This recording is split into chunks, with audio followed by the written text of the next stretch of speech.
Dimanapun Anda berada, pada saat ini saya membawa buku ini, Wiro Sableng, dengan judul Meraga Sukma, karya beliau legendaris cerita silat Bastian Tito.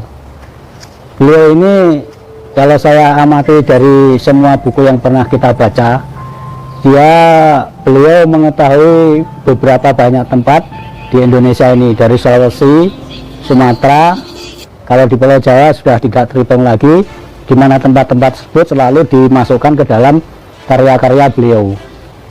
Sang legendaris ini dulu ketika saya masih SMA dan sampai lulus SMA itu selalu menunggu buku-buku terbitan, khususnya Wiro Sableng ini yang setiap bulan baru terbit. Kita selalu menunggu bagaimana cerita akan berlanjut, seperti sudah menjadi candu pada waktu itu untuk kalangan muda yang hobi gila dengan cerita silat, khususnya dari beliau Bastian Tito. Pada saat ini saya akan mereview buku beliau karena buku-buku saya banyak yang hilang. Mungkin baru kali ini yang akan saya korek-korek sedikit untuk teman-teman dimanapun Anda berada, dengan judul Meraga Sukma. Ini ada 11 jurus kalau saya boleh katakan, karena buku silat ini kalau kita dulu bertanya kepada teman, ini jurus berapa ini? Ini akan saya katakan bahwa ini ada 11 jurus yang dibagi beberapa cerita.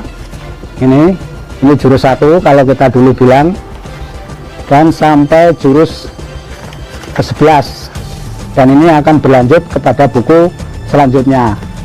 Pada buku ini dikisahkan yang jurus 1 khususnya, karena jurus yang kedua dan sampai ke-11 nanti belum saya review. Saya akan mereview yang jurus pertama dulu. Di sini sebelum jurus pertama kita mulai, saya akan membacakan pembukaan dari buku Wiro Sableng Pendekar Kapal Maut 212 dengan judul Meraga Sukma. Oke teman-teman, kita baca sebentar. Untuk prolognya ini amat menarik. Ini tulisan dari beliau legenda Bastian Tito.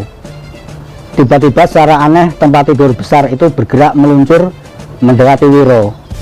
Demikian dekatnya hingga Wiro dapat melihat jelas kecantikan wajah dari kebagusan tubuh Nyi Roro Manggut. Kau masih ingin menolak? Pendekar 212, aku tahu hatimu bimbang. Di dalam dirimu ada hati nurani yang dibungkus oleh satu hasrat yang tidak bisa kau ingkari. Tidurlah di sampingku, kita sudah menjadi sepasang suami istri. Aku siap melayanimu. Nyi Roro ulurkan tangannya. Wiro garuk-garuk kepala, dalam hati dia berkata, "Ngaco, kapan nikahnya aku sama dia?" Tapi Nyi Roro kembali memanggil, "Wiro." Dengan desahan, saya tambahin sedikit dengan ajakan dan kelembutan. "Maafkan aku Nyi Roro, aku sudah melupakan untuk mendapatkan ilmu Meraga Sukma itu. Aku akan berusaha mencari cara lain untuk menyelamatkan Bunga." Di sini Bunga ini ada seorang perempuan di sebelum buku ini yang perlu ditolong oleh pendekar kita Wiro Sableng 212 karena suatu keadaan. Jadi harus dia mempunyai ilmu Meraga Sukma ini yang didapat dari Nyi Roro Manggut.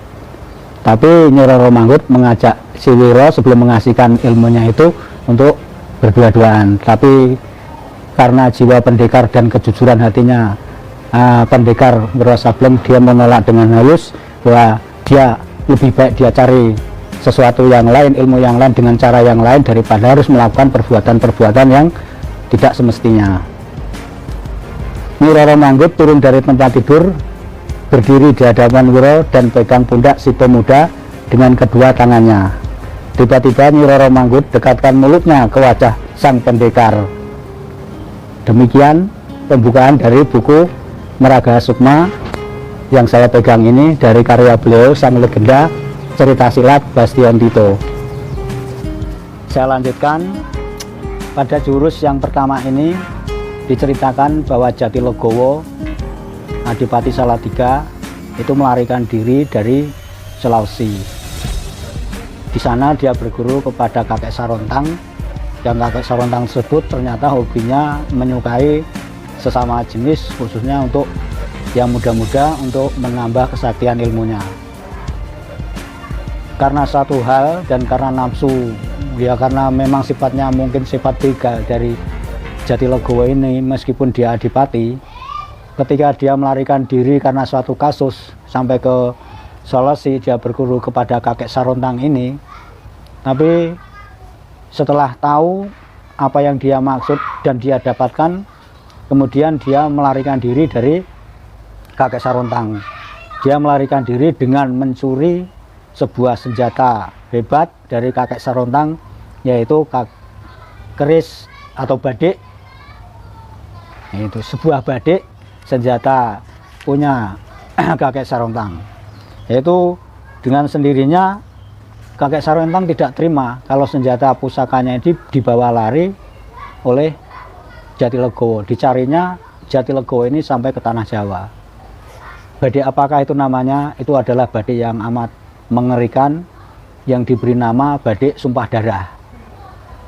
Dalam pelariannya itu ternyata kakek Sarontang mencari sampai di mana Jatilegowo ini berada. Anak buahnya Jatilegowo yang melindungi dia sempat terkapar oleh kakek Sarontang. Saat itu karena tahu kakek Sarontang itu terlalu dikdaya, maka Jatilegowo melarikan diri dari Salatiga ke Bandongan, di mana Bandongan ini suatu daerah di daerah Magelang, kalau nggak salah seperti itu. Dia melarikan diri sambil membawa seorang perempuan, gadis cantik, yaitu di dalam buku sebelum ini diceritakan bahwa Nyi Larasati ditotok darahnya sehingga tidak bergerak dan dibawa lari. Dalam pelariannya itulah si Ki Sarontang juga mengejar dia, sehingga dia bersembunyi di daerah Bandongan, daerah sekitar Magelang, kurang lebih sekitar 5 kilo kalau tidak salah. Ternyata pada saat si Jatilegowo ini beristirahat di situ untuk melepaskan penatnya sambil mengamati di sini Dewi Larasati ini, tiba-tiba Ki Sarontang sudah di situ, dan dengan amarah dia minta badik sumpah darah untuk dikembalikan kepada dirinya, tanggungan, yaitu dulu pernah akan memberikan suatu tanggungan kepada Ki Sarontang, yaitu seorang pemuda. Dan Ki Sarontang menagihnya sampai saat itu. Karena tidak mau melakukan apa permintaan Sarontang, maka terjadilah pertempuran antara Ki Sarontang ini dengan Jatilegowo. Tentu saja Jatilegowo mengerahkan kekuatannya yang didapat dari ilmu-ilmunya dulu dan juga ilmu yang didapat dari Ki Sarontang. Tapi Ki Sarontang adalah seorang kakek sakti yang memang berasal dari Sulawesi, memang terkenal sakti waktu itu. Dia menyuruh anak buahnya, makhluk yang amat mengerikan, yang bisa menyambar tubuhnya Sarontang dari sudut ke sudut.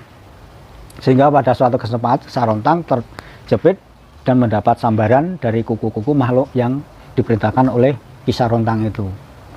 Maka Ki Sarontang dengan harapan ini anak buahnya sudah pasti bisa membunuh si Jatilegowo ini, tapi ternyata dalam keadaan yang terpepet itu, Jatilegowo dengan refleks mengambil senjata curian dari Sarontang, yaitu badik sumpah darah. Kemudian badik sumpah darah inilah yang untuk membabat ketika 6 makhluk yang mengerikan itu menyerang dirinya. Oke, teman-teman, di sini dulu jurus yang pertama yang saya review, bahwa dalam jurus yang ini terjadi pertempuran antara Jatilegowo dengan Ki Sarontang, kakek Sarontang, yang dibantu oleh 6 makhluk yang mengerikan untuk membunuh Jatilegowo dan untuk mengambil kembali senjatanya, yaitu badik sumpah darah. Jadi karena terjadi yang pertempuran yang amat sengit, dan dengan tiba-tiba si Jatilegowo mengeluarkan senjata pamungkasnya yang dicuri dari kakek Sarontang, maka ke-6 makhluknya ini dapat disirnakan.